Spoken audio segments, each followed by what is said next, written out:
Honorable Felix Njawara, National Publicity Secretary, Mateo Yeske. Honorable Felix Njawara. Timu ya.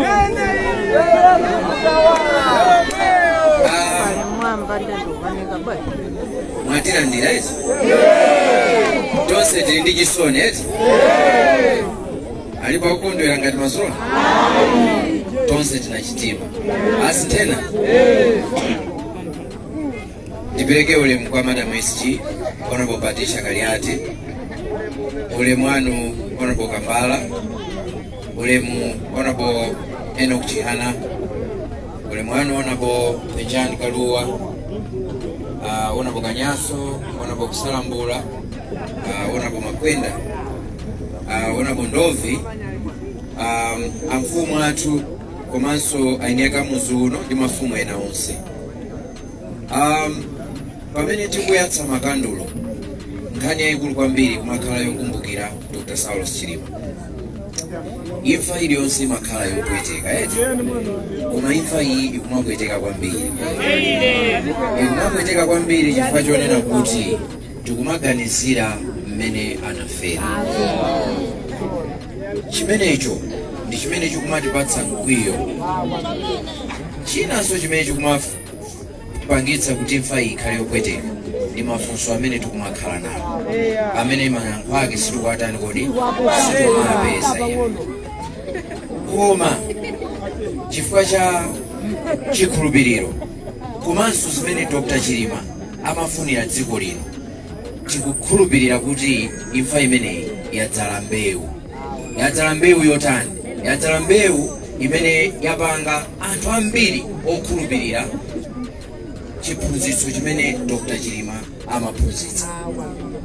Ambiri akukhulupirira kuti nzotheka dzikoli kukhala dziko lokomera wina aliyense. Tsopano ndimafuna masolo ano tipange chonchi kuno kwa agenda.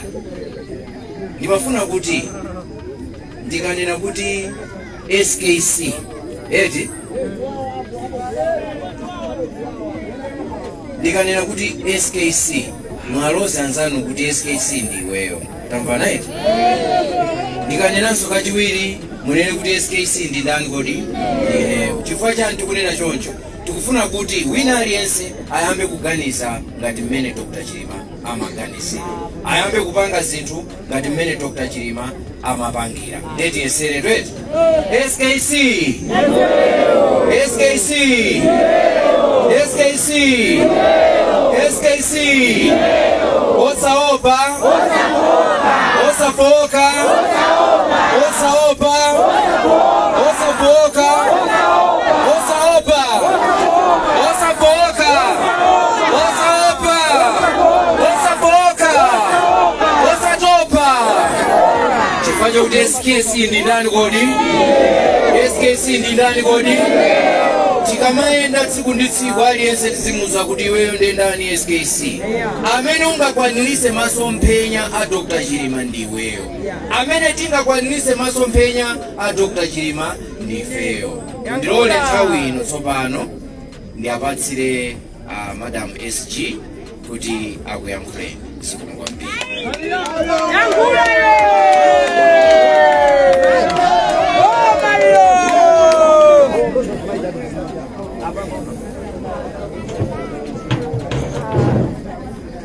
Bevandi ine si Madam SG, ine ndamene ndauze Madam SG kutala kule. Osaopa, osafoka, tsopano pakuyamba nchindi kuchitengo SG Honorable Patricia Kaliati, nchindi Publicity Secretary atu Honorable Njawara, nchindi Benjani Kaluwa, Honorable Ndovi MP atu nchindi, kweniso nchindi Kamzingeni Jihana, President wa Ford, nchindi Amakwenda Chunga, kweniso nchindi Amavuto Banda, nchindi MP atu kunkatabe Akanyaso, kweniso nchindi Asalambula MP amene machokera ku Chewu, komanso sindikuiwala nchindi kujitengo warisha Morris Munthali amene mulipo mpano. Ineyo sindilankhula zambiri koma ndimafuna ningolankhulapo kuti mwaona kuti tonse amene tikulankhula pano pokumbukira mzimu wa malemu Saulo Chilima ndi anthu ena 8 amene anamwalira pa ngozi ya ndege komanso Lucius Banda, tonsefe tikukhala odandaula. Tikudandaula kwambiri ndi ngozi imene inachitika pa 10 June. Ndipo pali mafunso ambiri amene anthu tikufunsa osowa mayankho yake. Mayankho ya ngozi imeneyi adzapezeka ngati anthu mutasonkhana bwino kuvota. Chifukwa chake Fredo ananena kuti mwesetse nonse mukhale ndi chovotera eti. Tikamakumana chonchi komanso ikapo mtima kuti tilembetse kumaganiza kuti alembetsa ndi wina adzavota ndi ameneyo, tidzapeza kuti tonse sitinavote. Tionetsetse kuti tonse tilembetse. Tikuvana eti kuti tikadzalowa mboma ifeyo tidzakhale ndi commission of inquiry imene idzavomerezedwe ndi Amalawi onse. Tikuvana eti pozindikira kuti nthawi yatha kukuzizira, ndimafuna ndipemphe kuti ASG nthawi ino atilankhule. Zikomo kwambiri.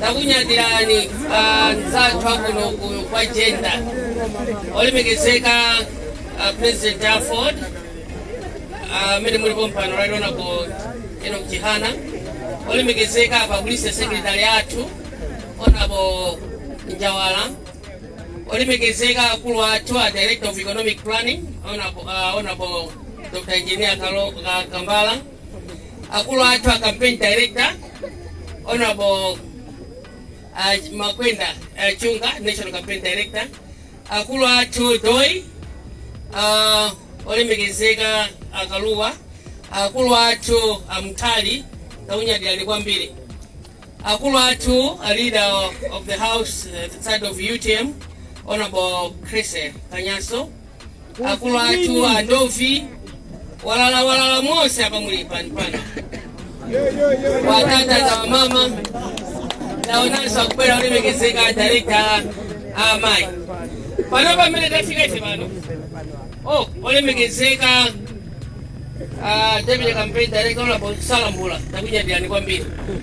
Mmene tafika pano tabwera kuzalemekeza mzimu wake wa Dr. Saulo Chilima, ndipo kumene kuliyeko alikowala ndimati ndipemphe tapempha olemekezeka Munthali koma tonse tenti ya senyali zathu yasani makandulo anu, yasani makandulo anu, yasani makandulo, yasani makandulo, yasani makandulo, yasani makandulo. Munthali bwerani bano mulipaseko mapepero mene kandulo ikuyaka ndikatako yankhula ine ndapempha President Afford ayankula kenako tizibwerera makwatu tikulemekeza mzimu wa Dr. Saulo Chilima.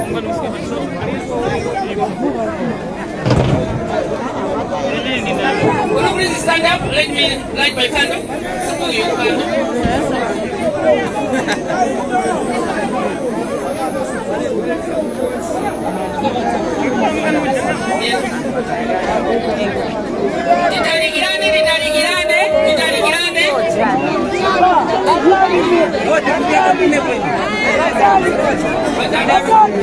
Titalikirane kanduloyo amadonthera zovala aononga zovala, kanduloyonso akhoza kuotcha zovala. Tiye titalikirane ndithu pepani.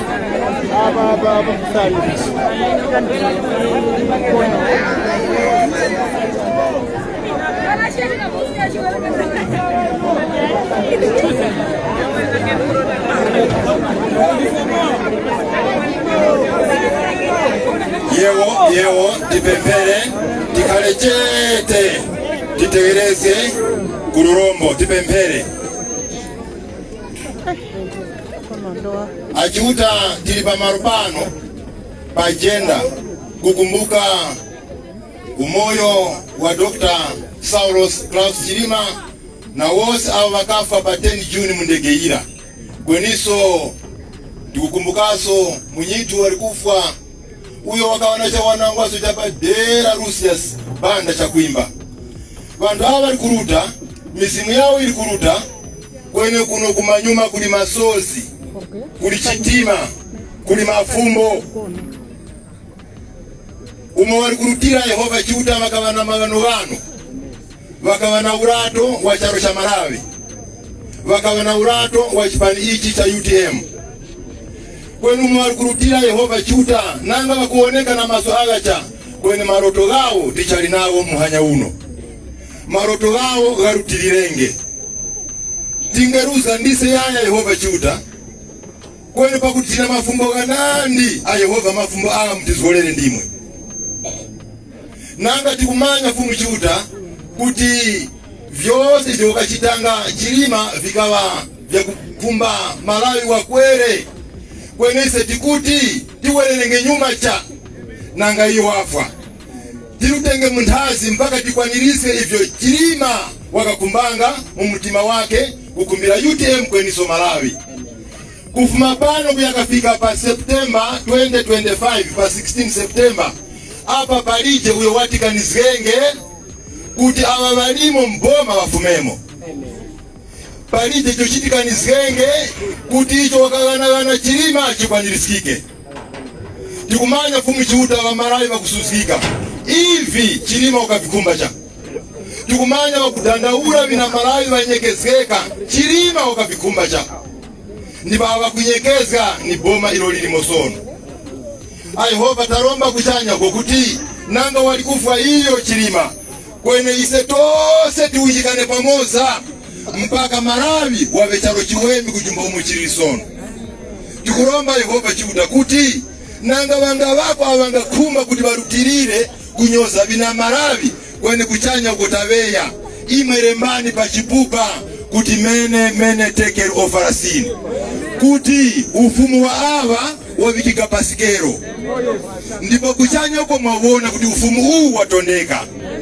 pakuti bafumengepo a Yehova vikandi warongozi wanyake kwene umotiriri pano tikukumbuka Chilima na abalikufa nkongono zikwizamo uko tina masozi maso kwene nkongono zikwizamo kuti ulendo huu tamfika muronga tamambuka nyanja ya mkugavika tamkwambuka pomiso mpaka tikafike kukenani muwe nase papano Yehova Chiuta mzina la Yesu Kristu ameni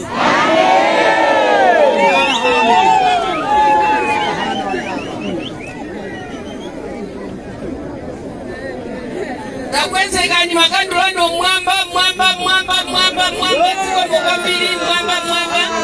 siko mokwambiri pamene tikupereka kuwala kuendelera koposa kwa Dr. Saulos Chilima komanso Madamu Shadidi Muluzi ndi asilikali yake amene anamwalira nawo Dr. Saulos Chilima komanso ndiye nawo samene magwira nawo ntchito mapiloti amene anali mu ndege komanso amene tafika kuno koyambirira tikangofika kuno kupatula kuti tikafika pa Nkhamenya timadalwa mumpoto koma tikangofika pa jenda pano ndiye timatitafikisisana kuno kumpoto kuli abale athu ena amene anamenyera ufulu wa dziko la Malawi amene onse anatayika mmodzi mwa iwo ndi Chakufa Chihana tikukweza makandlo athu mwamba kuti Mulungu alandire mizimu yawo kuti kause mumtendere ufulu umene anthu amene amaufuna si umene tili nawo ayi tikufuna ise economic freedom tikufunanso chitukuko chenicheni chimene anthu angatokhala pa iwo okha koma ifeyo tikudziwa kuti Dr. Saulos Chilima anali chisanzo cha anyamata onse Malawi muno ndipo anyamata ambiri anaphunzira komanso anakonda ndale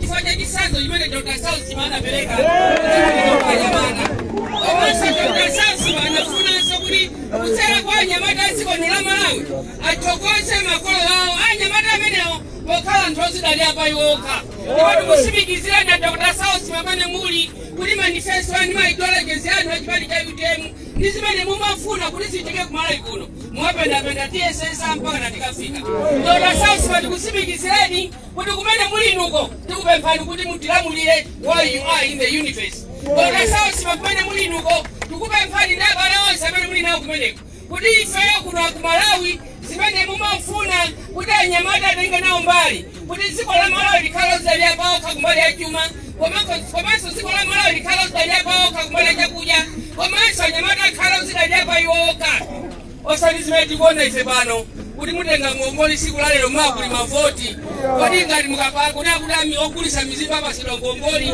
ngati akugula mizimba yawo ya 3,000 ikutha 1 week mizimba isanati ya 3,000 ndakakupasani mukagula mizimba ya ndalama ya 10,000 nekuti kakhala chakachonse isanati mabizinesi amene amafuna Dr. Sausi Chilima samafuna mabizinesi otengera mbale amafuna mabizinesi athu amene kuti musidalire pano kodi mukapanga mabizinesi athu ndiwaje akuluakulu nkhani ya maproduce ngati yokhala timainjini tatimono topukusira zakudya za nkhuku timainjini tizigayo tatimono togayisira maufa manyumba mwatumu sokuti tikakhala pakhomo tizikhala anthu osidalira pa ife toka osatizo mapangana mwano ndikumachitiyeni bwera ndikulembeni mtenge ngongoli iya ngongoli samapereka ni mapresidenti ngongoli amapereka anifu ndipo ngongoli zimene zimafuna Dr. Sausi Chilima ndizokhala zodalirika zokha zimene anthu akatenga asanyozeke nawe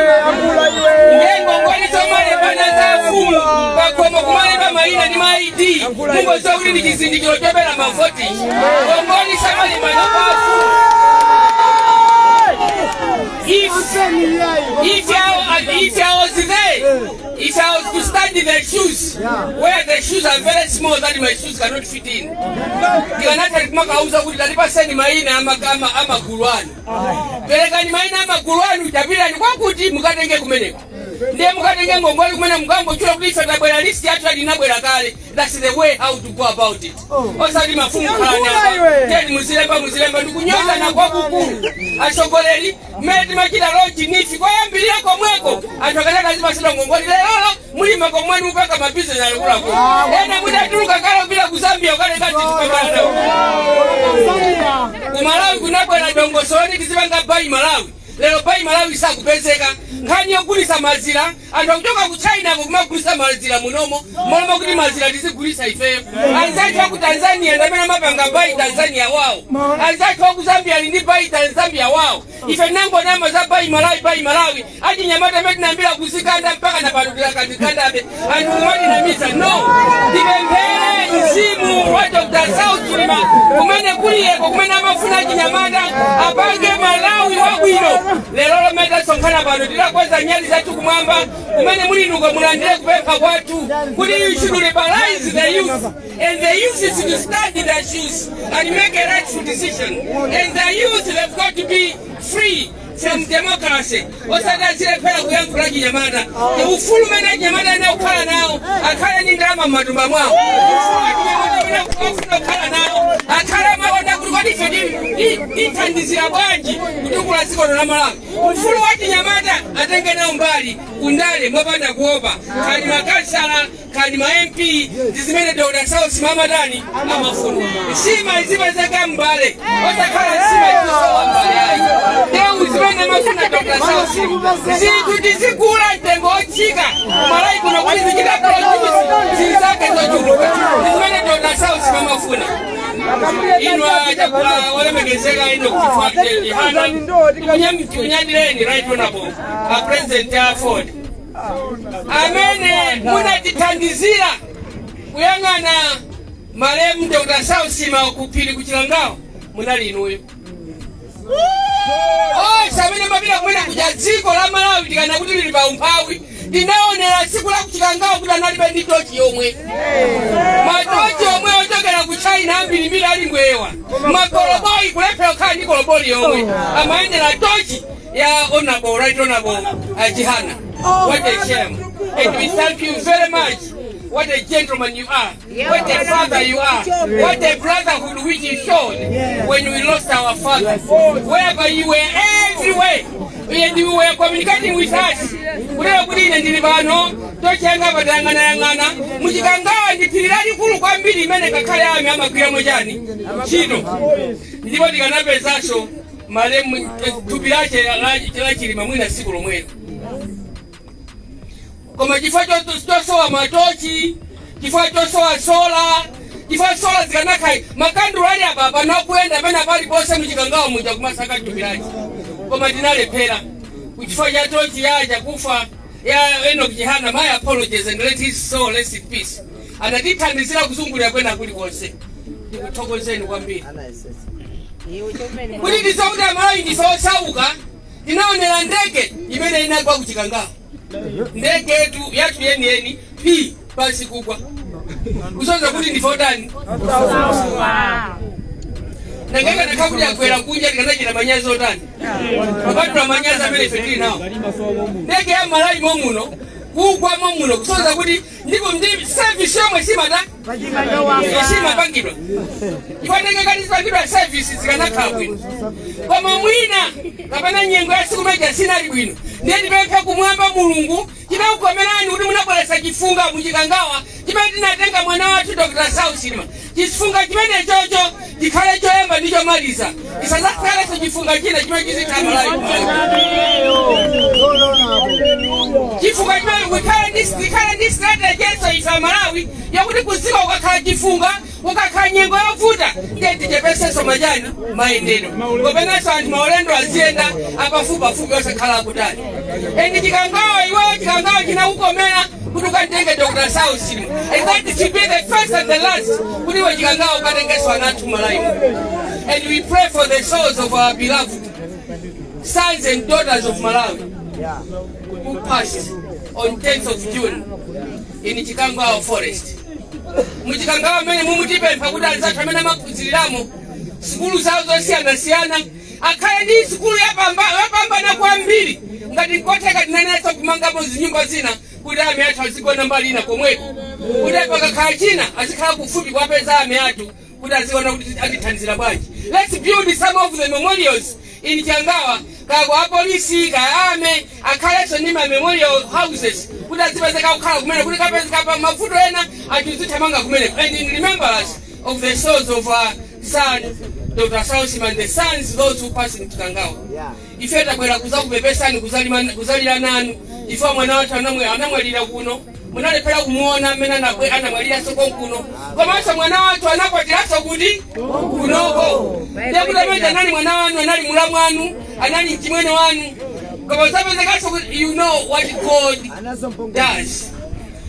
Kuzabadwa kukhala maboma onse Malawi muno nkuzakwatiranso mbali yakuti yakonkuno nkuzaferanso mbali yakuti yakonkuno. We thank you, Lord, because you had a purpose for taking Dr. Saul Chilima, and we know that he is with you in the universe, and we are looking up to you to governing us, to rule us, to guide us, and to bind us together as one Malawi, one gender, one Nzimba, one youth, one women, and one man. And may God bless you all for coming to respect the soul of Dr. Saul Chilima. Ima ukonda ni kwambiri, nchifaa sinafuna kuti kudusireni, nilile nanu limodzi, nchifaa jota yanso mwana wanu, mchimwene wanu, mulamu wanu, mfumu yanu, imene ina kwa tila konkono, komaso ina fela konkono. Mulungu alandile msimu wake, komaso chifaa cha chikondi janu, Mulungu azimbo kukumbukirani mwapadera. Ndipo na kupasa nizoso wazanu, pamene fetu kupempela msimu wa Dr. Saul Chilima, kutumene kulieko, akawuse mwitendele kumaso kati yanganyine tonsa mele tilipani. Ntawi ino mwindilole, tinaona so kuti ndawo tilinda president Ford matile mikiza kwambiri. A president athu ino amutali tengani kuthokoza kwathu kuchipani chonse because I'm not wasted to ask the president of Ford to thank the party. I'm asking you Mutali, Reverend Mutali, mutenge kuthokoza kwathu kuchipani chonse cha Ford. Chifo cha ntchito zabwino zimene mwena tionesera kuyambira pa 10 June. Simuna disiyeso toka mukwenda nafe mukulira nafe. Mulungu yekha akudaliseni. Panobaso chifo chake pamene tayambira pano tayambiranso kuita na mzimu wachakufa jihana kuti atisogolere zolinga zake zimene mafuna za democracy zipite pasogolo chifo cha chikondi ndi mzimu waukulu umene anawika mwa mwana wawo Enoch Chihana. We begin to fight for the democracy of the youth and liberalization of the youth, but also the economic empowerment of the youth, women and men in Malawi. We thank you very much and we salute the soul of Chakufa Chihana. May his soul rest in peace. And allow me now to ask Right Honorable Enoch Chihana to speak and close the candle lighting. Thanks so much.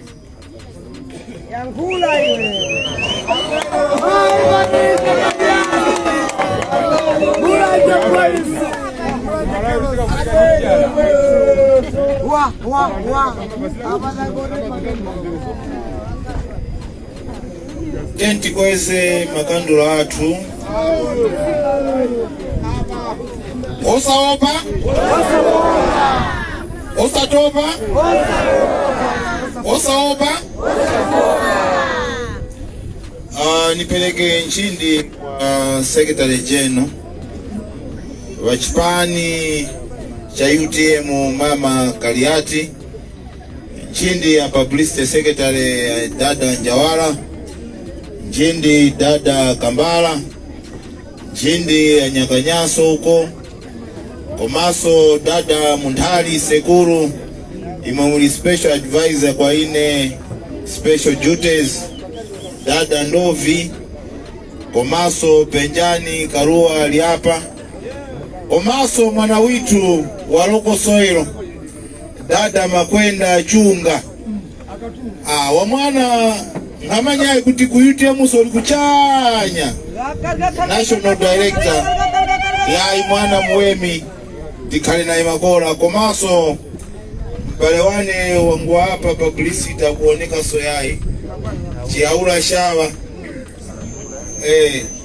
salambula na kuona na Nyakanyaso naonga ine nikumbanio vinandi ai mauno kwa macha kwamba on behalf ya chipanja Afford nikumbani pepise kwa nyitu wa UTM nyengo yuwa ujumpamo ni nonono ni pepiseso kwa imwe pano wanyamata pajenda imwe mkawana hope Komaso tsogolo lowala ili mmaliona mama my brother late Saulos Chilima, may he so rest in peace. Komaso kuntundu wose wa Malawi chifukwa kwa ine Saulos Chilima sukuti anali mtsogoleri wa UTM yokayai koma anali mtsogoleri kwa aliyese muntu amene anali ni masomphenya kwa aliyese amene anali ni hope mdziko muno. Mchifukwa chake para ise tufumba mafumbo kuti ko akafauli vandu wanyaka kumbati kake ise tufumba wakafauli kuno kwa jenda para kwa chitikaifu akukula malonje china kazi vayoyepa sibweni vauyoyapi uchanalume vayoyepa para matenda wakuyoya matenda para ikala ngozi wakuyoya ngozi mukaendera para nufitiso yoya wati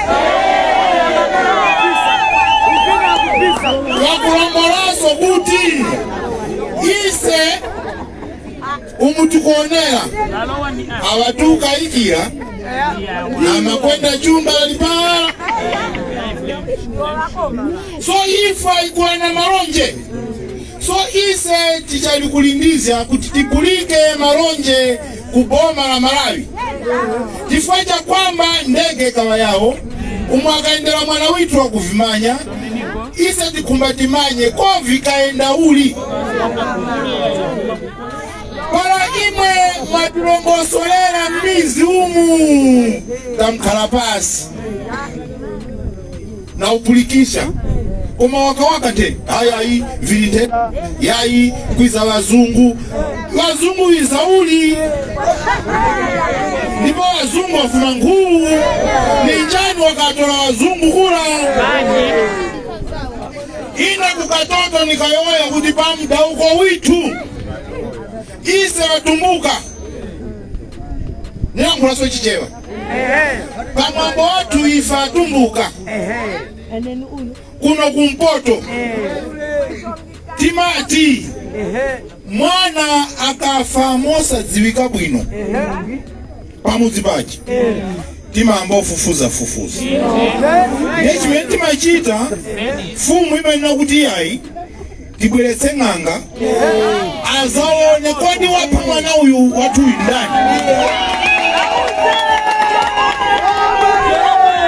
sabano sizimachitika iyayi kuti ine inokichihana aunika ikira kuti ine amamangi wendwela lakuti na afuiti so ine nyamukeso takhala mpeni papa ine ng'anga nguimanya yakwa khosolo na mtola ndine vupulikima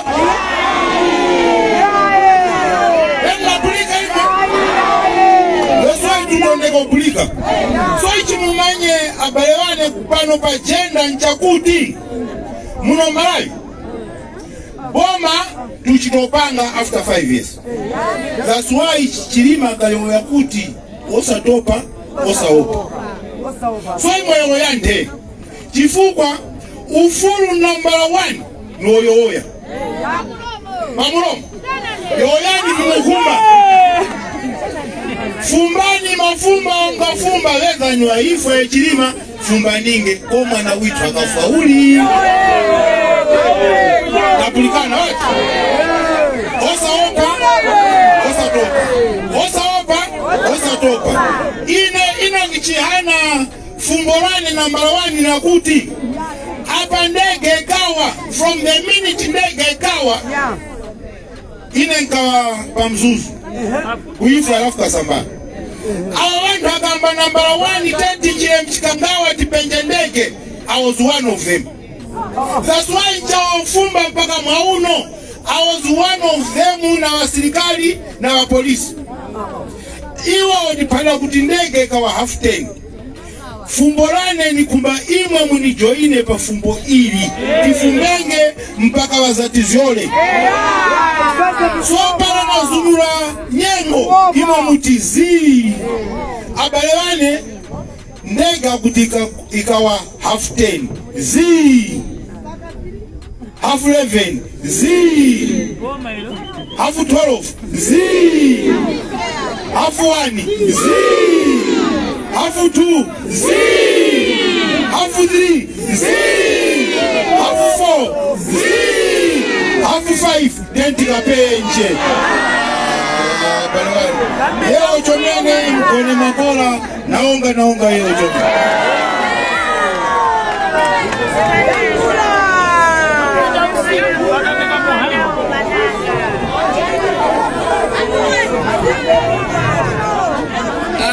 Deputy Regional Governor Honorable Jihaula Shawa to Miami for